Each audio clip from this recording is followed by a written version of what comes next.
اور نماز پڑھا کرو اور زکات دیا کرو اور اللہ کے آگے جھکنے والوں کے ساتھ جھکا کرو۔ یہ کیا عقل کی بات ہے کہ تم لوگوں کو نیکی کرنے کو کہتے ہو اور اپنے تئیں فراموش کیے دیتے ہو، حالانکہ تم اللہ کی کتاب بھی پڑھتے ہو؟ کیا تم سمجھتے نہیں؟ اور رنج و تکلیف میں صبر اور نماز سے مدد لیا کرو، اور بے شک نماز گراں ہے مگر ان لوگوں پر گراں نہیں جو عجز کرنے والے ہیں، جو یقین کیے ہوئے ہیں کہ وہ اپنے پروردگار سے ملنے والے ہیں اور اس کی طرف لوٹ کر جانے والے ہیں۔ اے یعقوب کی اولاد، میرے وہ احسان یاد کرو جو میں نے تم پر کیے تھے، اور یہ کہ میں نے تم کو جہان کے لوگوں پر فضیلت بخشی تھی۔ اور اس دن سے ڈرو جب کوئی کسی کے کچھ بھی کام نہ آئے، اور نہ کسی کی سفارش منظور کی جائے، اور نہ کسی سے کسی طرح کا بدلہ قبول کیا جائے، اور نہ لوگ کسی اور طرح مدد حاصل کر سکیں۔ اور ہمارے ان احسانات کو یاد کرو جب ہم نے تم کو قوم فرعون سے نجات بخشی۔ وہ لوگ تم کو بڑا دکھ دیتے تھے، تمہارے بیٹوں کو تو قتل کر ڈالتے تھے اور بیٹیوں کو زندہ رہنے دیتے تھے، اور اس میں تمہارے پروردگار کی طرف سے بڑی سخت آزمائش تھی۔ اور جب ہم نے تمہارے لیے سمندر کو پھاڑ دیا، پھر تم کو تو نجات دی اور فرعون کی قوم کو غرق کر دیا، اور تم دیکھ رہے تھے۔ اور جب ہم نے موسیٰ سے 40 رات کا وعدہ کیا تو تم نے ان کے پیچھے بچڑے کو معبود مقرر کر لیا، اور تم ظلم کر رہے تھے۔ پھر اس کے بعد ہم نے تم کو معاف کر دیا تاکہ تم شکر کرو۔ اور جب ہم نے موسیٰ کو کتاب اور معجزے عنایت کیے تاکہ تم ہدایت حاصل کرو۔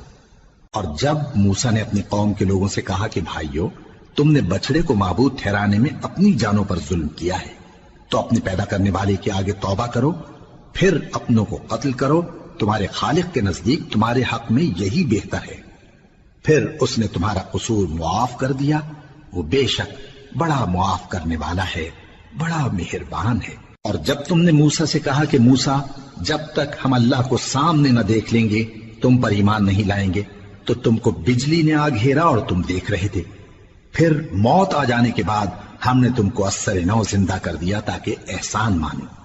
اور ہم نے بادل کا تم پر سایہ کیے رکھا اور تمہارے لیے من و سلوہ اتارتے رہے کہ جو پاکیزہ چیزیں ہم نے تم کو عطا فرمائی ہیں ان کو کھاؤ پیو، مگر تمہارے بزرگوں نے ان نعمتوں کی کچھ قدر نہ جانی، اور وہ ہمارا کچھ نہیں بگاڑتے تھے بلکہ اپنا ہی نقصان کرتے تھے۔ اور جب ہم نے ان سے کہا کہ اس گاؤں میں داخل ہو جاؤ اور اس میں جہاں سے چاہو خوب کھاؤ پیو، اور دیکھنا دروازے میں داخل ہونا سجدہ کرتے ہوئے اور حطوۃن کہنا، ہم تمہارے گناہ معاف کر دیں گے اور نیکی کرنے والوں کو اور زیادہ دیں گے۔ تو جو ظالم تھے انہوں نے اس لفظ کو جس کا ان کو حکم دیا تھا بدل کر اس کی جگہ اور لفظ کہنا شروع کیا، پس ہم نے ان ظالموں پر آسمان سے عذاب نازل کیا کیونکہ نافرمانیاں کیے جاتے تھے۔ اور جب موسیٰ نے اپنی قوم کے لیے ہم سے پانی مانگا تو ہم نے کہا کہ اپنی لاٹھی پتھر پر مارو۔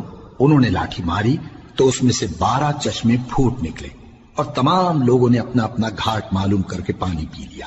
ہم نے حکم دیا کہ اللہ کی عطا فرمائی ہوئی روزی کھاؤ اور پیو، اور زمین میں فساد نہ کرتے پھرنا۔ اور جب تم نے کہا کہ موسیٰ، ہم سے ایک ہی کھانے پر صبر نہیں ہو سکتا، تو اپنے پروردگار سے دعا کیجئے کہ ترکاری اور ککڑی اور